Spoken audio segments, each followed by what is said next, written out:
Grit crunched between Abel's back molars, a constant bitter reminder of the sky's 2-year betrayal. He stood near the rusted husk of his old tractor, watching the state-contracted hydro engineers pack up their $300,000 mobile drilling rig. Heat radiated off the baked alkaline pan of his lower 60 acres in shimmering, deceptive waves, making the yellow steel of their truck look like it was melting. They had been out here for 3 days. 3 days of diesel fumes, loud hydraulic whining, and sterile-looking tablets shielded from the glare by manicured hands. Now they were quitting. Dust coated everything. It wasn't the rich, loamy topsoil Abel remembered from his 20s, the kind that smelled like crushed iron and promise. This was fine, lifeless powder, bleached white by a sun that felt less like a star and more like a punishment. It settled into the deep canyon-like wrinkles around Abel's eyes and caked in the sweat on his forearms. He didn't wipe it away. What was the point?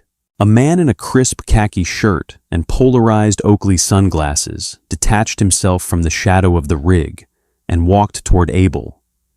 His name was Brendan. Abel knew this because Brendan's name was embroidered over his left breast pocket, right next to a logo of a blue water drop that felt like a deliberate insult. Brendan moved with the stiff, urgent gait of a man who desperately wanted to be back in air conditioning. He held a ruggedized tablet pressed against his ribs.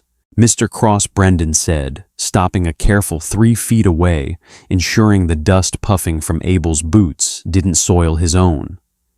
He offered a tight, sympathetic smile that didn't reach his eyes. It was a practiced expression. The look of a doctor telling you the chemo didn't take. Abel said nothing. He just stared at the spot where the drill had chewed 40 feet into the earth, yielding nothing but dry, fractured shale. "We've pushed the sensors down past the bedrock shelf, just like the geophysical survey dictated." Brendan continued tapping the tablet screen with a clean index finger. "I'm sorry, sir. The aquifer mappings were either historically flawed or the local water table has completely retracted beyond the unconfined layer.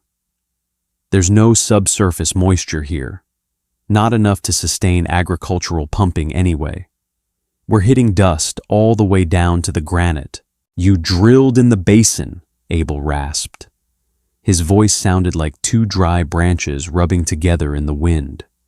He hawked and spat a wad of brown dust onto the cracked earth near Brendan's shiny boots. "Water runs downhill. Everyone knows that, except when it doesn't." Brendan sighed a soft exhalation of professional patience stretching thin. "Sir, our ground-penetrating radar is state-of-the-art. We mapped the entire substrata. If there was a viable pocket, the sonic topography would have flagged it. The geology just doesn't support it anymore. It's a dead field. You need to consider the state buyout program before the deadline." A heavy, suffocating silence stretched between them, filled only by the idling diesel engine of the departure vehicle. Abel looked at the young engineer. He didn't feel anger, not exactly. Anger required energy, and the heat had bled that out of him months ago. He felt a deep, hollow exhaustion. He saw the way Brendan looked at his land as a spreadsheet of failed probabilities, a barren grid on a glowing screen. Brendan didn't know the smell of this dirt when it rained. He didn't know the sound the corn made in late July rustling like a river of green paper. "Pack your shit," Abel finally said, turning his back on the young man. He didn't wait for a response. He just started walking toward the farmhouse, his left knee popping with every second step, a rhythmic percussion of bone on bone. Behind him, the truck doors slammed. The heavy rig groaned as it shifted into gear, its massive tires chewing up the brittle crust of the field, kicking up a rooster tail of white dust that hung suspended in the dead, windless air. Abel didn't look back. He kept his eyes on the ground. The earth here was spider-webbed with deep fissures, some wide enough to swallow a boot heel. It was a dying carcass of a farm. He passed a row of stunted brittle stalks, last year's failed winter wheat, standing like skeletal fingers, pointing accusingly at the empty blue sky. He stopped bending down with a wince that radiated from his lower spine up to the base of his neck. He pinched a clod of dirt between his calloused thumb and forefinger. It pulverized instantly, turning to ash on his skin. He rubbed the dust against his thumb. The engineers weren't wrong. The math was the math. The radar didn't lie. But radar only saw what it was designed to see. It read density. It read echoes. It didn't know the land. It didn't know the history of the tectonic shifts that happened a century before their satellites were even a dream. Abel dropped the handful of dust. He felt entirely foolish, a stubborn old fool clinging to a piece of dirt that actively wanted him dead. He was 68 years old, a widower for 5, and entirely alone on 400 acres of scorched nothing. He should take the buyout, move to a condo in Boise, die quietly in front of a television. A sudden sharp cramp seized his right hand. He rubbed the swollen knuckles, feeling the thick ropes of tendons shifting under paper-thin skin. The pain was grounding. It was real. Unlike the sterile numbers on Brendan's tablet, the ache in his bones belonged here. He looked toward the northwest boundary, a jagged line of dead cottonwood trees bordering an ancient dry ravine. The engineers hadn't bothered going up there. The elevation was wrong, they said. Too high. Abel squinted against the glare. The heat waves distorted the dead trees, making them look like they were writhing. A cynical smirk touched the corner of his chapped lips. To hell with their radar. Inside the farmhouse, the air was stale and trapped, smelling faintly of boiled coffee and old floorboards. The swamp cooler in the window had died a week ago, its motor burnt out from dragging dry air across crusty salt-choked pads. Abel walked straight to the kitchen sink, turning the faucet. The pipes groaned a violent shuddering in the walls before a thin, rusty trickle of lukewarm water sputtered out. He caught it in a murky glass, downing the metallic-tasting liquid without breathing. The town reservoir was rationing. By next month, the pipes would just cough air. He set the glass down hard on the Formica counter. The house was too quiet. The silence pressed against his eardrums, heavy and absolute, missing the low hum of the irrigation pumps that had been the heartbeat of this place for 40 years. He walked into the front room, his boots scuffing against the faded linoleum. He ignored the pile of unopened final notices sitting on the dining table, heading instead for the heavy oak roll-top desk in the corner. The desk drawers stuck in the humidity-starved air. Abel yanked the bottom one open with a grunt, shuffling past old tax returns and yellowed tractor manuals until his fingers brushed the brittle edge of parchment. He pulled it out. It was a hand-drawn topographical map of the county, dated 1934, inked by his grandfather, long before the government stepped in and blasted the eastern ridge to redirect the seasonal runoff. Abel spread the map across the desk, weighing down the curled corners with a coffee mug and a heavy brass flashlight.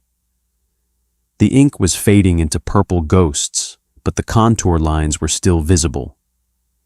He traced a cracked fingernail along the western edge of his property line. The modern engineers relied on the geological surveys from the 1980s. Those surveys mapped the current bedrock shelf, a massive slab of impermeable basalt that tilted eastward, funneling whatever groundwater existed into the central basin. That was where Brendan had drilled. That was where the water should have been. But Abel's grandfather's map showed something else, a thin, tight cluster of contour lines near the northwest cottonwoods, labeled with a tiny scribbled word, sink. It wasn't a sinkhole, it was a fault sliver, a micro-fracture in the basalt shelf that had been buried under 30 feet of topsoil during the great dust storms of the 30s. If the water table had dropped, it wouldn't pool in the shallow basin anymore. It would have retreated, draining backwards along the tilt of the rock, funneling into that narrow, hidden fault line. The engineer's radar wouldn't see it as an aquifer. The frequency would bounce off the surrounding basalt and register the narrow gap as solid rock. Abel leaned closer, his breath disturbing the dust on the desk. It was a long shot, a desperate, idiotic grasping at straws. If he was wrong, he'd just be wasting whatever calories he had left, swinging a pickaxe into dead dirt. He felt a bitter laugh bubble up in his throat. What else was he going to do, watch daytime television until the bank foreclosed? He left the house as the sun began to dip behind the ragged line of the distant mountains. The sky bruised into violent shades of violet and angry orange. The temperature dropped, but the heat remained radiating upward from the baked earth like an open oven door. He walked to the rusted tool shed out back the hinges, screaming in protest as he forced the door open. The smell inside was dense motor oil, ancient canvas, and dry rot. He didn't grab a shovel. A shovel was useless against this hardpan. He reached into the dark corner and pulled out a heavy forged steel T-probe. It was 5 feet long, tipped with a hardened spike, used for finding buried septic tanks or testing soil density. It weighed 20 pounds. His shoulders ached just lifting it. He walked out toward the northwest boundary. The walk took 20 minutes. His breath grew shallow, a dry wheeze in the cooling air. The dead cottonwoods loomed ahead, stripped of their bark by the wind, looking like bleached bones jutting from the earth. The ground here was uneven, rising slightly before dipping toward the old ravine. He stood at the edge of the invisible fault line, mapped by his grandfather, looking down at his boots. There was no magical feeling, no tingling in his hands, no sudden drop in the wind. It was just dead dirt, same as the rest of the farm. The cynicism flared hot in his chest. "You're an old man chasing ghosts on a piece of paper," he thought. He gripped the heavy iron crossbar of the T-probe. The metal was still warm from the shed. He raised the probe and drove it downward. Clang! The spike hit the hardpan and bounced, sending a vicious, bone-rattling shockwave up Abel's arms, straight into his arthritic shoulders. He cursed a sharp, ugly sound in the twilight. His hands stung furiously. He readjusted his grip, his breath hissing out through his teeth. "Damn it!" he whispered, not to the engineers, but to the earth itself. He lifted the heavy steel rod higher this time, shifting his weight, and slammed it down. The spike broke the crust, sinking 2 inches into the dense, compressed dirt. He hauled it back up the suction, fighting him, and slammed it down again into the same hole. 4 inches. He established a rhythm. Lift, drop, twist. Lift, drop, twist. Sweat broke out on his forehead, stinging his eyes. His heart hammered an unsteady, frightening rhythm against his ribs. Every strike felt like a hammer blow to his own joints. 6 inches. 10 inches. A foot. The resistance was uniform. Dry, dense, unyielding clay and silt. He worked for an hour. The sky faded to a bruised black, pricked with the cold, indifferent light of early stars. He had moved down a line, stabbing 12 different test holes, none going deeper than 2 feet, before hitting a layer of calcified rock, hard enough to dull the steel spike. His chest heaved. His hands were raw, a fresh blister, tearing open on his palm, making the iron handle slick with his own blood. He paused, leaning heavily on the T-probe, his head hanging between his shoulders. He was shivering despite the residual heat of the ground. The exhaustion was overwhelming, settling into his marrow. Brendan was right. The land was dead. He was just performing an autopsy with a crowbar.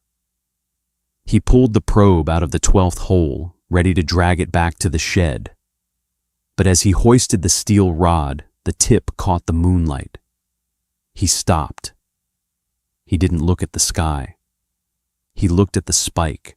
The last 3 inches of the hardened steel weren't coated in the pale, powdery white dust of the topsoil. They were dark. Abel dropped to his knees, his joints screaming in protest. He ignored them. He reached out with a trembling, bloodied hand and touched the tip of the iron rod. It wasn't just dark.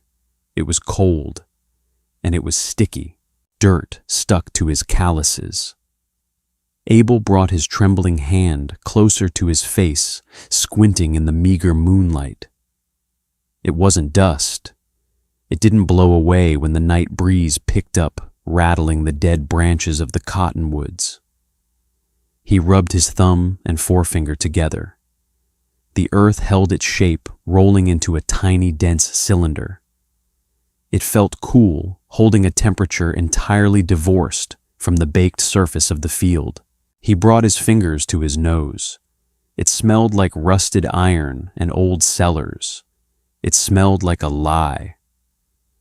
"Stray pocket," Abel muttered, his voice cracking. He wiped the mud on his jeans, leaving a dark smear against the faded denim. "Just an old condensation trap. Means nothing." He tried to convince himself of it. Decades of farming had taught him that optimism was a disease that killed you slowly by bankrupting you first. You didn't survive in this county by trusting anomalies. You survived by planning for the worst, and praying the worst was merely terrible rather than catastrophic. But his pulse thumped a heavy, erratic beat in his temples. He looked at the narrow, dark hole he had punched into the hardpan. He didn't walk back to the shed. He limped. His right knee throbbed with a dull, sickening heat, a flare-up of the arthritis he usually managed with cheap ibuprofen and ignoring it. Tonight the pain was a distraction. He dragged his boots through the powdery topsoil, his mind racing through the geology of his grandfather's map. The fault line. A crack in the basalt shelf. If the water had retreated down the incline of the bedrock, it would pool in that crack, protected from the evaporative heat by the thick layer of compressed clay above it. Brendan's ground-penetrating radar would have skimmed right over it, reading the narrow trench as a solid echo. The shed door hung open, a gaping black mouth in the pale night. Abel stumbled inside, coughing, as the scent of gasoline and dried mouse droppings hit the back of his throat. He bypassed the shovels. They were useless here. He kicked aside a tangle of jumper cables and an old chainsaw, digging into the far corner until his hands found the smooth, splintered hickory handles of the manual post-hole digger. It was a primitive tool, essentially 2 heavy steel shovels bolted together on a hinge. It weighed a miserable 30 pounds. He hadn't used it since he repaired the eastern fence line a decade ago. He hauled it out of the corner, the iron jaws clanking together with a loud metallic ring that made him wince. He grabbed a heavy iron digging bar, a 6-foot chisel made of solid steel, and a high-beam flashlight. The trek back to the cottonwoods felt twice as long. His lungs burned, dragging in the dry air, and a cold sweat broke out across his chest, sticking his undershirt to his skin. He was pushing 69. His doctor had told him 6 months ago that his blood pressure was a ticking clock. Abel didn't care. The clock had been ticking since he was born. He reached the test hole and dropped the tools in the dirt. He was panting, leaning heavily on the digging bar, fighting a wave of dark nausea that threatened to blur his vision. He waited until the spinning in his head slowed to a manageable tilt, then clicked on the flashlight, setting it on a flat rock so its beam cut across the ground, illuminating the work area in harsh white relief. He picked up the post-hole digger. He drove the open jaws down into the crust directly over his test hole, the steel bit in an inch. He pulled the handles apart, closing the jaws, and lifted out a meager handful of dry earth. He repeated the motion. Stab, pinch, lift. Stab, pinch, lift. Within 20 minutes, his shoulders were screaming. Lactic acid flooded his muscles, turning his arms to lead. The hard pan was brutal. Every few inches, he had to drop the digger pick up the heavy steel bar and brutally chisel the compacted earth into loose fragments before the clamshell jaws could scoop them out. The jarring impact of the heavy bar against the clay vibrated up his arms, rattling his teeth in his skull. At 1.5 feet down, the dirt changed. The white chalky dust gave way to a darker, heavier loam. It wasn't wet, but it wasn't dead either. It had weight. "Come on!" he hissed through clenched teeth, his breath puffing in the beam of the flashlight. He drove the iron bar down again. It struck a stone, sending a painful jolt straight into his collarbone. He groaned, leaning his forehead against the cold steel of the bar eyes squeezed shut. His heart was hammering a terrifying rhythm. "You're going to die out here," a cynical voice in his head whispered. "Heart attack in a 2-foot hole.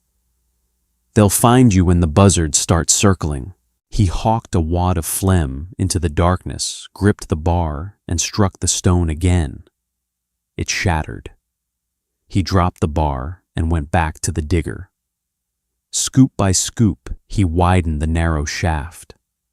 His hands blistered the skin shearing off his palms to leave raw, weeping patches that stuck to the wooden handles. He didn't wrap them. He didn't have tape, and walking back to the house would break the spell. If he stopped now, his muscles would lock up, and he would never get back up. 3 feet down. The soil was definitively dark, now the color of old coffee grounds. It clung to the steel jaws of the digger. The smell of the earth was stronger, a rich anaerobic funk that made Abel's raw hands tremble. He wasn't imagining it. The moisture was increasing the deeper he went. He was chasing the ghost, and the ghost was bleeding into the dirt. He raised the heavy iron bar, ignoring the sharp tearing pain in his right shoulder, and brought it down hard into the bottom of the hole. Morning didn't break. It bled. A pale, bruised gray light seeped over the eastern ridge, turning the night sky into a dirty, washed-out slate. The temperature plummeted just before dawn, bringing a sharp chill that bit through Abel's sweat-soaked clothes, making his whole body shiver violently. He was sitting on the ground, his legs splayed out in front of him, staring blankly at the hole. He had made it 4 feet down. The wooden handles of the digger barely cleared the rim of the excavation. Around him, a pile of excavated earth told the story of the night. The outer edges were fine white powder. The middle ring was crumbly brown dirt. The pile closest to the hole was heavy dark clods of dense clay. His body was a ruin. He couldn't feel his fingers anymore. They were locked into a permanent claw-like grip. Every time he took a breath, a sharp pain stabbed beneath his lower ribs. He felt dizzy, hollowed out, and desperately thirsty. His canteen sitting near the flashlight had been empty for 2 hours. A coyote yipped in the distance, a lonely, jagged sound that echoed across the dead basin. Abel slowly turned his head toward the sound, his neck popping stiffly. The engineers were probably asleep in their hotel beds in the city by now. clean sheets, ice machines down the hall. Brendan dreaming of perfectly uniform spreadsheets. Abel spat a dry, cottony wad onto the dirt. He forced himself to roll onto his hands and knees. His joints screamed a chorus of sharp, tearing agonies. He crawled to the edge of the hole and looked down. The bottom was cast in deep shadow. He grabbed the flashlight, its beam noticeably weaker now, and pointed it downward. The bottom of the shaft was solid, dark clay. It was damp, yes. The soil was saturated enough to hold a thumbprint. But there was no water, no puddle, no miraculous underground river welling up to greet him. A heavy, suffocating weight settled in his chest. It wasn't a heart attack. It was defeat. It tasted like ash in the back of his throat. He had dug a 4-foot grave for his own foolishness. He had found a damp pocket of clay, an echo of a water table that had vanished years ago. He let his head hang, staring at the circle of illumination at the bottom of the shaft. He had ruined his hands and risked a stroke for a bucket of damp dirt. "Stupid old man," he whispered, the sound harsh in the quiet dawn. He reached out to grab the heavy iron digging bar, intending to use it as a crutch to haul himself to his feet.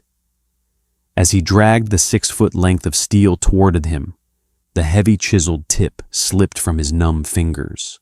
It slid over the edge of the hole and dropped straight down point first. It hit the bottom of the shaft, but it didn't make a dull thud against the clay. Crack.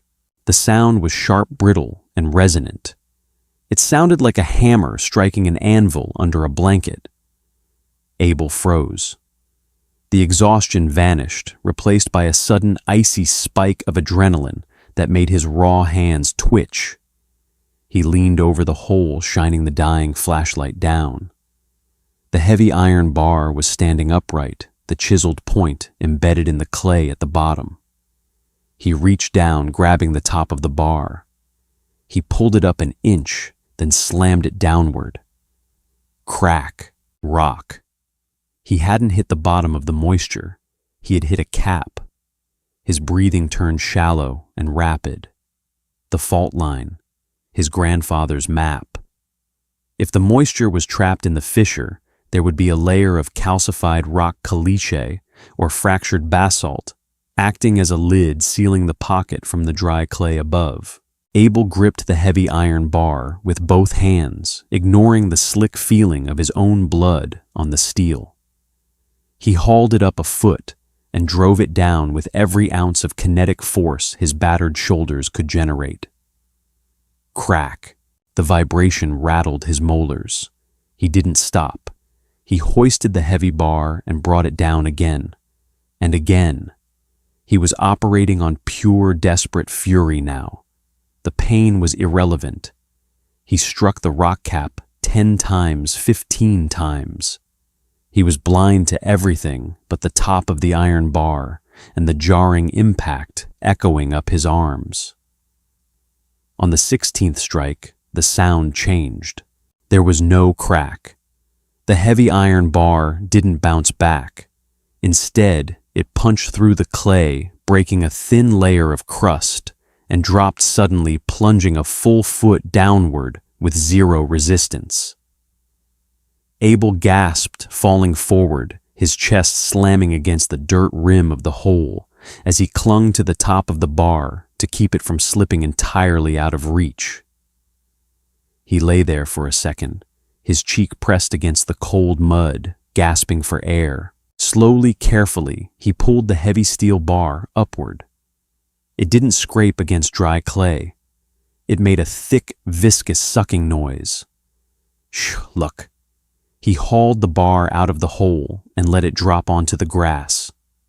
The bottom 2 feet of the steel were coated in a thick gray sludge. Abel grabbed the flashlight and aimed it down the hole. Where the flat clay had been, there was now a jagged, dark puncture wound in the earth. He stared at it, holding his breath. For a long moment, nothing happened. Then deep within the shadows of the narrow fissure, something moved. It wasn't much. It was agonizingly slow. But a dark, glossy liquid was welling up from the puncture, slowly spilling over the edges of the cracked caprock, spreading across the clay bottom of the hole. It caught the yellow beam of the flashlight, reflecting the light back up at him. He didn't cheer. He didn't throw his hands in the air. Abel just collapsed backward, sitting heavily in the dirt. He stared at his ruined, bloody hands in the gray morning light. He had found it. He had found the bleed. But as he sat there listening to the faint, almost imperceptible sound of water seeping into the clay, the brutal reality of the morning washed over him. He had a puddle at the bottom of a 5-foot hole. He had no money, no drilling rig, and an entire state bureaucracy convinced his land was a corpse. The war hadn't ended. It had just begun. Sunlight crawled over the eastern ridge, catching the dust suspended in the air and turning it into a curtain of dirty gold. Abel sat by the rim of the excavation for another hour, watching the dark liquid slowly rise. It wasn't a spring. It was a weeping wound in the earth, bleeding out at a rate that would barely fill a bathtub in a day. By the time the sun fully cleared the horizon, bringing with it the immediate suffocating heat of the morning, the water level had stabilized at roughly 6 inches deep inside the narrow rock fissure. He needed to know what he was dealing with. Moving with the stiff mechanical caution of a man whose body was held together by habit and ibuprofen, Abel crawled to his feet. He limped over to the dead cottonwoods, snapping off a dry, straight twig. He rummaged in his pockets, finding a length of dirty baling twine he always carried, and tied it to the stick. He lowered the makeshift plumb bob down the hole until it splashed into the dark puddle, then pulled it up. The water clinging to the wood wasn't clear. It was an opaque, muddy gray, thick with suspended sediment. Abel wiped a drop from the twig with his thumb and brought it to his tongue. He gagged, spitting immediately. It was staggeringly bitter heavy with dissolved iron, calcium, and sulfur. It tasted ancient. This wasn't recent rainwater that had percolated down through the topsoil. This was fossil water trapped in the basalt microfracture for decades, maybe centuries, slowly absorbing the minerals of its rocky prison. It was too hard to drink and likely too alkaline for young crops without filtration, but it was wet. It was a starting point. But a 6-inch puddle at the bottom of a 5-foot hole wouldn't save a single stalk of corn, let alone a 400-acre farm. To get volume, he needed to widen the bore. He needed to fracture the rest of that caprock and sink a perforated casing down into the cavity below to let the water pool properly, then drop a submersible pump to draw it out. The state engineers had used a rig the size of a fire engine. Abel had a broken T-probe and hands that looked like raw hamburger meat. A bitter, humorless smile cracked the dry skin of his lips.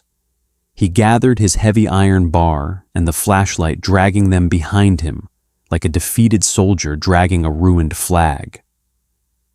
The walk back to the house took twice as long as the walk out. The adrenaline had burned off, leaving behind a profound, hollow ache in his marrow. He didn't stop at the house. He went straight to the large corrugated steel machine shed behind the silos. The sliding door screamed on rusted tracks as he hauled it open. Inside, it was 10 degrees hotter than outside baking under the tin roof. The air smelled fiercely of old grease diesel fuel and wasp nests. Sitting in the darkest corner was a massive fading green tractor. It was a 1978 John Deere 444. Oh, a beast of a machine that had been the pride of the county when his father bought it new. Now it was a museum piece, leaking hydraulic fluid onto the concrete floor like a wounded dinosaur. Attached to the rear three-point hitch was a heavy-duty post-hole digger, powered by the tractor's massive rear power takeoff shaft. Abel walked up to the auger. It had a 12-inch steel flighting designed for chewing through topsoil and soft clay to set fence posts. It was absolutely not designed to grind through fractured basalt. If he hit the rock cap at the wrong angle, the sheer torque of the tractor's diesel engine would shear the auger's shear pin instantly. If he replaced the pin with a hardened bolt, which he absolutely intended to do, the auger would bind in the rock, and the kinetic energy would transfer straight back into the tractor's transmission, potentially gutting the machine's internal gears. It was a stupid, desperate gamble. If he broke the tractor, he was truly finished. The bank would take it as scrap during the foreclosure. He spent the next 3 hours preparing for the attempt. He ignored the gnawing hunger in his stomach and the throbbing in his right knee. He dragged an acetylene torch kit over to the auger. From a bucket of scrap metal, he fished out 3 heavily worn tungsten carbide teeth, salvaged from a road grader decades ago. Pulling down his cracked welding helmet, Abel fired up the torch. The blue-white flame hissed violently in the quiet shed. He focused the heat on the leading edge of the auger's steel blades, waiting for the metal to pool into a glowing orange puddle. He welded the carbide teeth onto the tip of the auger, essentially turning a fencing tool into a crude, terrifying rock drill. Sweat poured down his face, stinging his eyes and pooling in his collar, but he kept his hand steady. He layered the welds thick, knowing the violence this piece of metal was about to endure. When he finally killed the torch, the air in the shed was hazy with acrid smoke. He stood back, pushing the helmet up. The modified auger looked like a medieval torture device, the fresh silvery welds contrasting sharply against the rusted steel flighting. It was ugly, unbalanced, and wildly dangerous. Abel wiped his soot-stained face with a rag that was entirely too dirty to be of any use. He climbed up into the tractor's sun-faded cab. He turned the key. The massive diesel engine cranked over, slowly coughing twice before catching with a deafening, throaty roar that shook the entire shed. A thick plume of black exhaust belched from the vertical stack. He shoved the heavy gear selector forward. The old machine lurched, rolling out into the blinding midday sun. Vibrations hammered up through the thin foam of the tractor seat, rattling Abel's teeth as he navigated the rutted path toward the cottonwoods. The engine temperature gauge was already creeping steadily toward the red zone. The John Deere hadn't been run under load in 3 years, and the radiator was likely half clogged with rust and dead grasshoppers.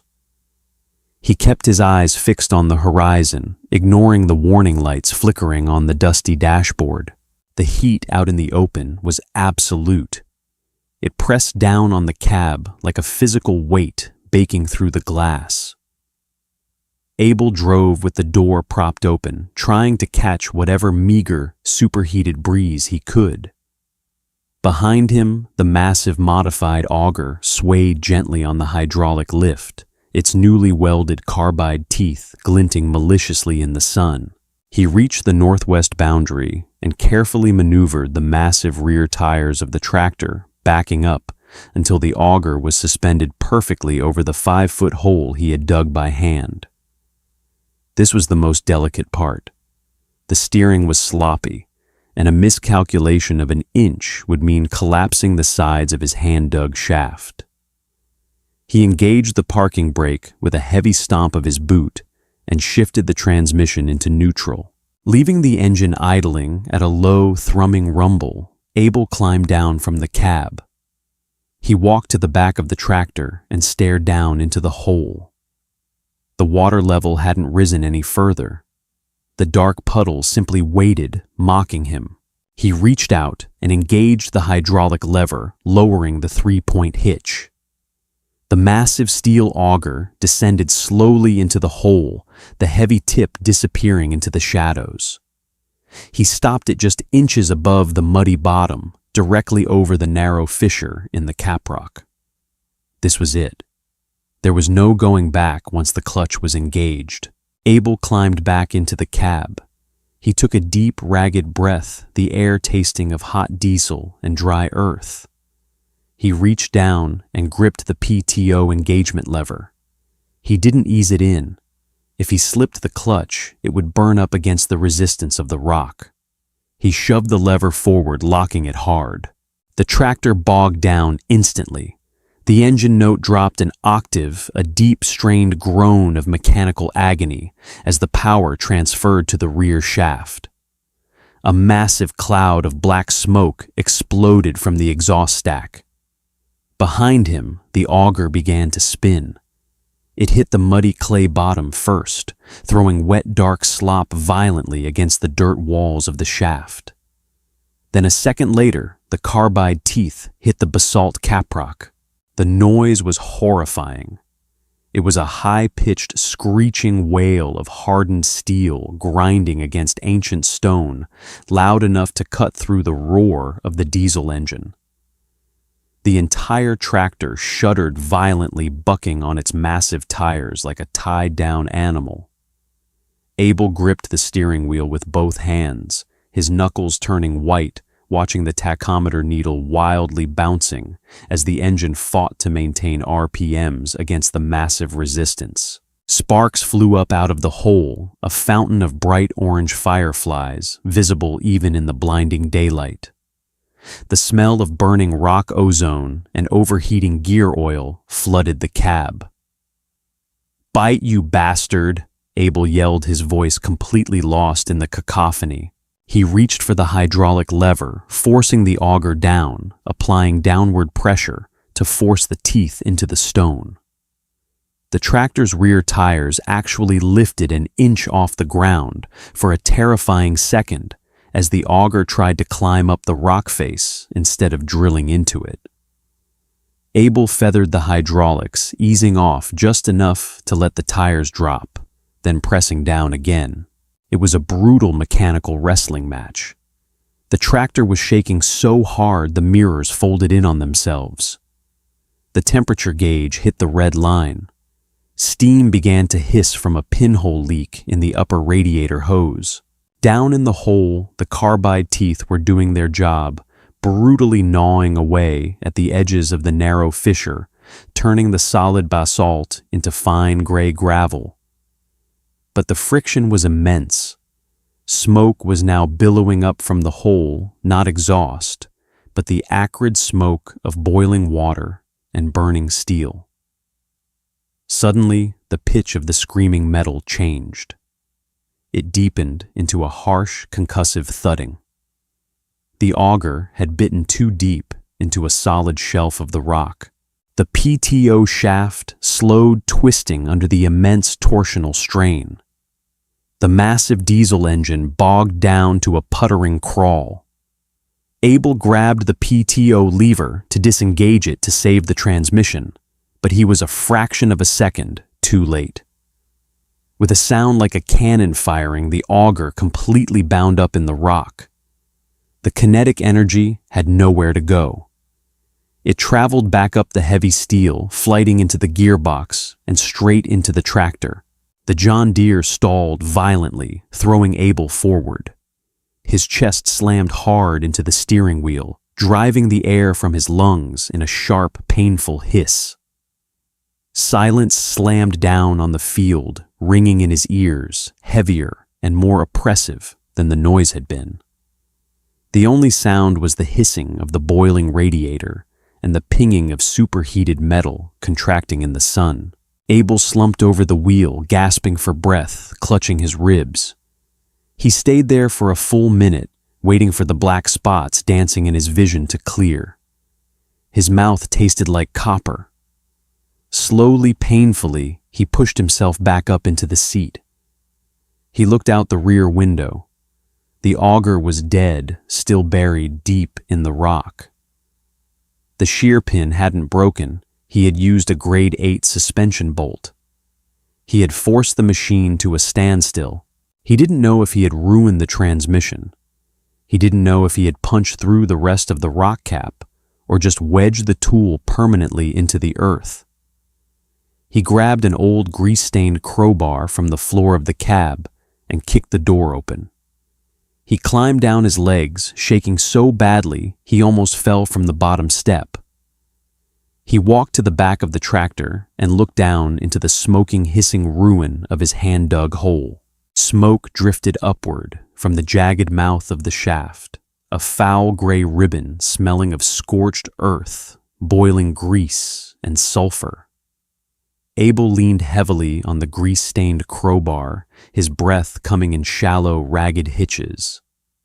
Every inhalation sent a sharp, agonizing spike through his ribs where the steering wheel had bruised or possibly cracked his chest. He stood at the edge of the ruin he had made, staring down into the shadows.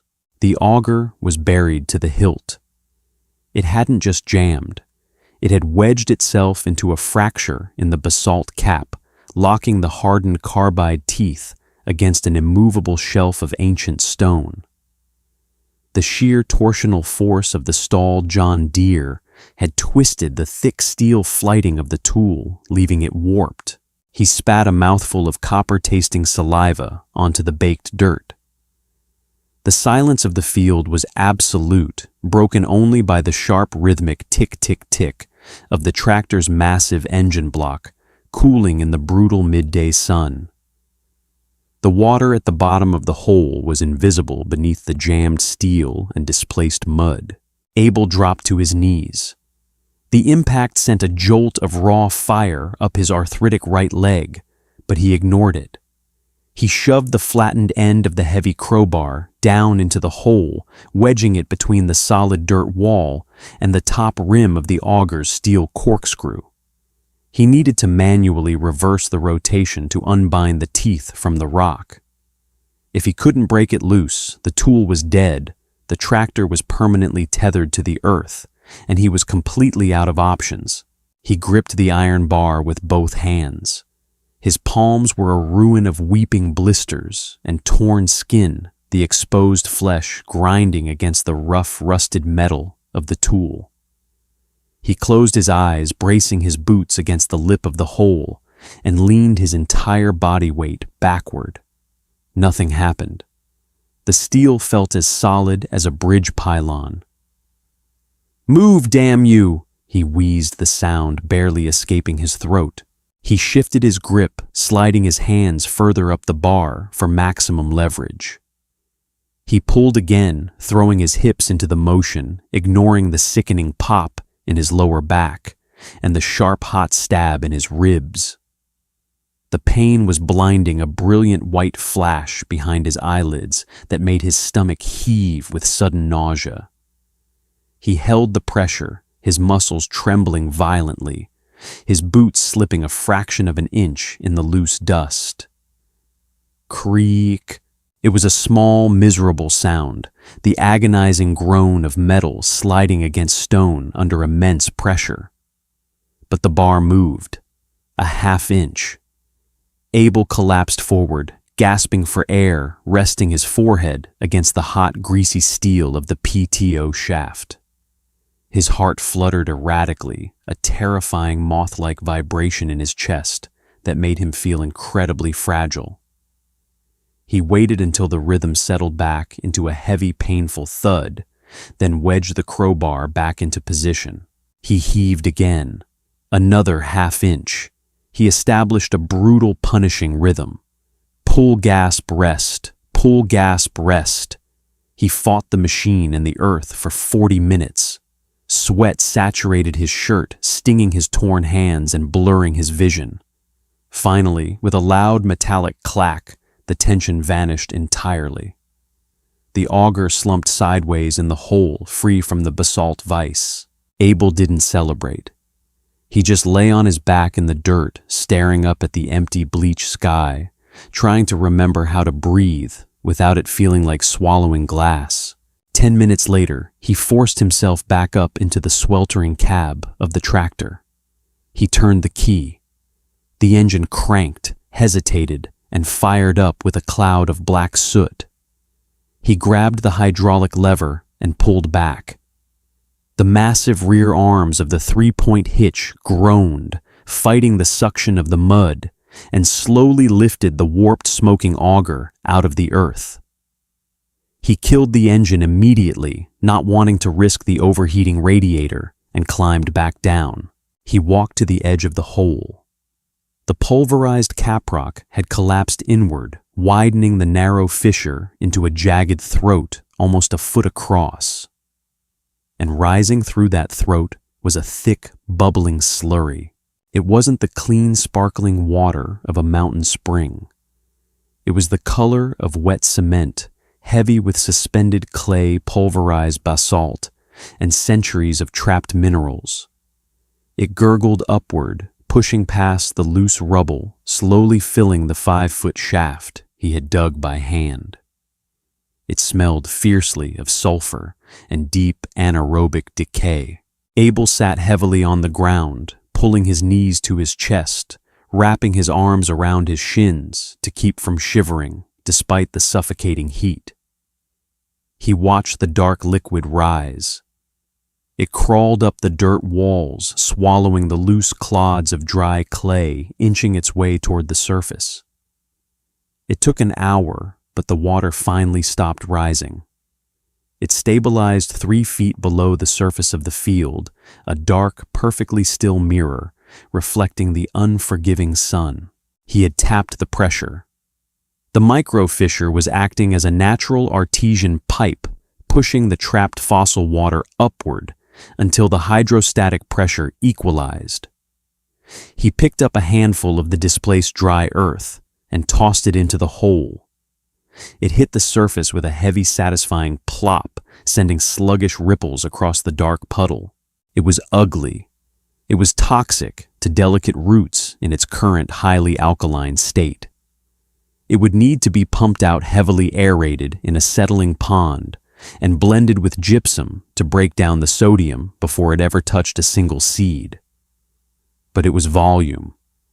There were hundreds of thousands, maybe millions of gallons trapped under that basalt shelf, entirely missed by the engineer's sterile radar. Abel stared at his reflection in the dark, muddy water. The face looking back at him was a stranger's gaunt, smeared with black grease eyes, hollowed out by exhaustion and pain. He had won the battle. But as he looked at the heavy, muddy slurry, the terrifying reality of the war settled over him. He had an open, unlined hole in the dirt. One heavy rain, or one localized tremor, and the clay walls would collapse, sealing the fissure forever. He needed to case the well immediately. He needed 30 feet of 8-inch PVC pipe, a heavy-duty submersible slurry pump, 200 feet of electrical cabling, and a diesel generator powerful enough to run it. He needed roughly $4,000 worth of equipment. He currently had exactly $42 in his checking account, and a bank threatening foreclosure by the end of the month. Pain wasn't a visitor anymore. It was a permanent resident. It woke Abel 3 hours before dawn, a deep, throbbing ache radiating from his ribs outward to his fingertips. He sat on the edge of his unmade bed, the springs groaning in the dark room. He reached for the roll of white athletic tape on his nightstand, stripping off a long piece with his teeth. He wrapped the tape tightly around his lower chest, binding the bruised ribs. It restricted his breathing, turning his breaths into shallow, forced gasps, but it stopped the agonizing shifts in his cartilage when he moved. He dressed slowly, his raw, blistered hands fumbling with the heavy brass buttons of his denim work shirt. The kitchen was cold. He bypassed the empty coffee pot and drank 2 glasses of tepid, metallic-tasting water from the tap. He needed a plan. He had a hole full of mud and a timeline measured in hours before the clay walls of his makeshift well began to slough off and collapse. At 6:30, he walked out to the barn. His 1998 Ford F250 sat in the shadows, its faded white paint covered in a thick layer of agricultural dust. It had a quarter tank of gas, a slipping transmission, and an air conditioning unit that only blew hot air. He climbed in the vinyl seat, cracking under his weight, and cranked the engine. It idled, rough-smelling of unburnt fuel. The drive into town took 40 minutes. The landscape rolling past the scratched windshield was a graveyard of ambition. Miles of dead, yellowed fields, abandoned pivot irrigators standing like skeletal steel dinosaurs against the sky, and farmhouses with boarded-up windows. The drought hadn't just killed the crops. It had hollowed out the community. He pulled into the gravel lot of Miller's Farm and Hardware. It was a sprawling, corrugated metal building that smelled perpetually of cured rubber bulk fertilizer and stale coffee. Back in the 90s, the lot would have been packed with dual-wheel trucks by 7 in the morning. Today, Abel's truck was the only vehicle out front. He pushed through the heavy glass doors, the bell above chiming weakly. The store was dimly lit to save on electricity. Rows of chainsaws, PVC fittings, and heavy tools sat quietly on dusty shelves. Roy was behind the counter, staring blankly at a small, flickering television screen. Roy was 10 years younger than Abel, a thick-built man whose face had taken on a permanent gray pallor since the local economy collapsed. He looked up as Abel approached. Abel Roy said, his voice flat, devoid of the forced cheerfulness of a salesman. He didn't ask how things were going. In this county, asking that question was an invitation to a depressing conversation nobody had the energy for. "Roy," Abel rasped. He leaned his forearms against the high counter, keeping his weight off his ribs. "I need 30 feet of 8-inch schedule 80 PVC solid, 10 feet of perforated, a 3-horse submersible slurry pump, and enough 12-gauge wire to run it 50 yards to a portable diesel generator. I need the generator too, at least a 10 kilowatt. Roy stared at him, his heavy eyebrows pulling together. He picked up a chewed-on pen and tapped it against the register. "You switching to contracting Abel because you sure as hell aren't farming with a slurry pump." "I found a bleed," Abel said. He didn't elaborate. He didn't want to explain the fault line or the T-probe or the ruined auger. Roy stopped tapping the pen. A flicker of genuine surprise crossed his tired eyes, quickly replaced by deep practiced skepticism. "The state engineers packed up yesterday. Brendan stopped in here for a Gatorade. Said your lower 60 is bone dry to the granite." "Brendan looks at computer screens," Abel said softly. "I look at dirt. I have a 3-foot column of water sitting in a 5-foot shaft. But it's thick, and the walls are unlined clay.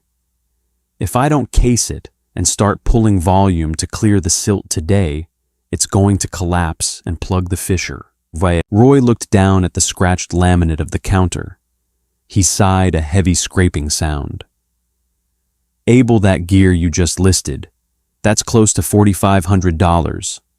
The corporate office locked your commercial account 6 months ago. I can't float you. The system physically won't let me generate the invoice without a card swipe." "I don't have a card," Abel said.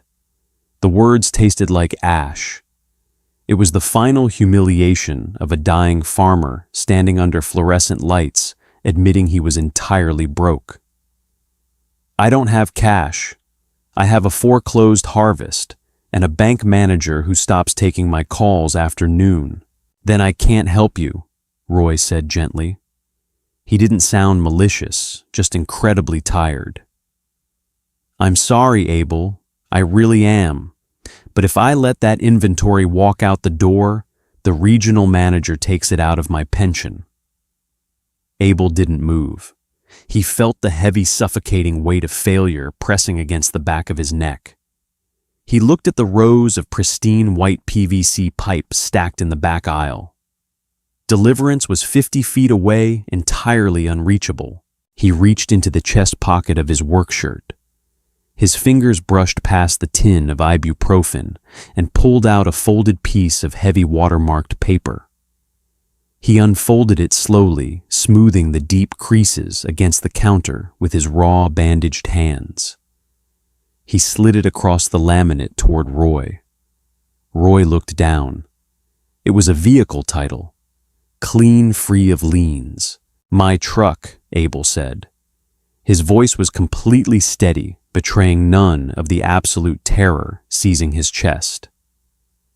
"It's a 98, but the engine was rebuilt at 100,000. It blue books at $6,000 in its current condition. More if you sell it over in the next county." Roy looked from the title to Abel's face. "Abel, you live 12 miles out. If you sign this over to me, how are you getting the gear back? How are you getting groceries?" "I'll load the gear right now," Abel said, his eyes locking onto Roy's. "I'll drive it home. I'll drop the pipe and the pump. And then I will walk back into town tomorrow morning and hand you the keys. If the well produces, I'll buy it back from you in 3 months with interest. If the well fails, you keep the truck, and I won't have anywhere I need to drive to anyway." The hardware store was silent, save for the low hum of the refrigeration unit in the back. Roy stared at the old farmer. He saw the tape visible beneath the collar of Abel's shirt, the dried blood caught in the deep wrinkles of his knuckles, the absolute terrifying desperation in his posture. Roy picked up the pen. He pulled a blank bill of sale from under the register and slid it on top of the title. "Pull around to the loading bay," Roy said softly. "I'll get the forklift." Gravel popped like tiny firecrackers beneath the tires of the overloaded F250. Abel gripped the cracked steering wheel, feeling every deep rut in the dirt track through the failing suspension. Heat waves violently distorted the horizon ahead, turning the dead cottonwoods into shivering mirages. It was just past 2 in the afternoon. Air inside the cab felt thick, smelling of sun-baked vinyl and the faint, acrid scent of nervous sweat. He navigated the final 100 yards with agonizing slowness. Terrified a sudden jolt would snap the leaf springs and dump 300 pounds of diesel generator into the dust. He parked 10 feet from the open shaft and killed the ignition. Silence rushed back over the field, oppressive and heavy. Stepping out of the cab, his boots sank into the powdery topsoil. He focused entirely on the bed of the truck. Unloading the equipment was an exercise in calculated self-destruction. Abel dropped the tailgate, the rusted hinges screaming. He wedged 2 splintered oak planks against the steel lip, forming a steep ramp. Wrapping a frayed yellow toe strap around the generator's frame, he braced his boots against the bumper. He pulled. His taped ribs immediately sent a jagged, white-hot spike of agony straight into his lungs. He tasted old pennies in the back of his throat. The massive machine slid an inch. He hauled again, shifting his hips, ignoring the sickening tear of muscle tissue. The generator tipped the fulcrum, careening down the wooden planks with terrifying speed. It slammed into the baked earth, kicking up a massive cloud of white powder, missing his kneecap by a fraction of an inch. Next came the casing. He dragged the heavy 10-foot sections of thick-walled PVC pipe across the dirt. They were bright, blindingly white against the desolate landscape. He unscrewed the metal cap from the primer tin. The harsh fumes of methyl ethyl ketone immediately punched through the smell of dry earth. He swabbed the dripping purple liquid onto the joints, his blistered hands trembling so badly he painted his own knuckles. The clear cement went on next. Fumes burned his tear ducts as he shoved the massive plastic tubes together, twisting them violently until the chemical weld seized with a sharp squeak. The bottom 10 feet of the column were perforated factory cut, with hundreds of narrow slits designed to let water weep through while holding back the collapsed rock. Dragging the assembled 30-foot spear of plastic to the edge of the hole required a terrifying expenditure of his remaining energy. He used the tractor's hydraulic lift as a crude crane, looping a logging chain around the top of the pipe and inching it vertically. He guided the bottom edge into the dark waiting puddle. The heavy clay pushed back a viscous resistance, fighting the displacement. Abel climbed onto the rim of the pipe, using his failing body weight to force the casing downward.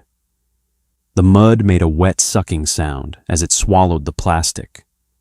Muddy water welled up inside the hollow tube, equalizing the pressure.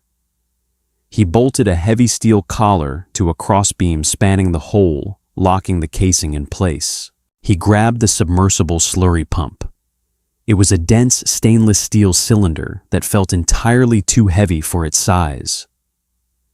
Unspooling the 12-gauge electrical wire, he stripped the thick rubber casing with a dull pocket knife. He spliced the copper lines, wrapping them tightly in thick layers of black electrical tape. Tying a nylon safety rope to the pump's eyelet, he began lowering the heavy cylinder down the dark throat of the PVC casing. 20 feet down. 25. A hollow echoing splash resonated up the pipe. The sound sent a physical jolt down Abel's spine. He let the pump sink to the bottom, then hoisted it back up 18 inches, tying off the nylon rope to the tractor's rear axle so the intake wouldn't choke on the heaviest floor silt. He dragged the heavy electrical cord to the generator, forcing the thick yellow prongs into the 220-volt receptacle.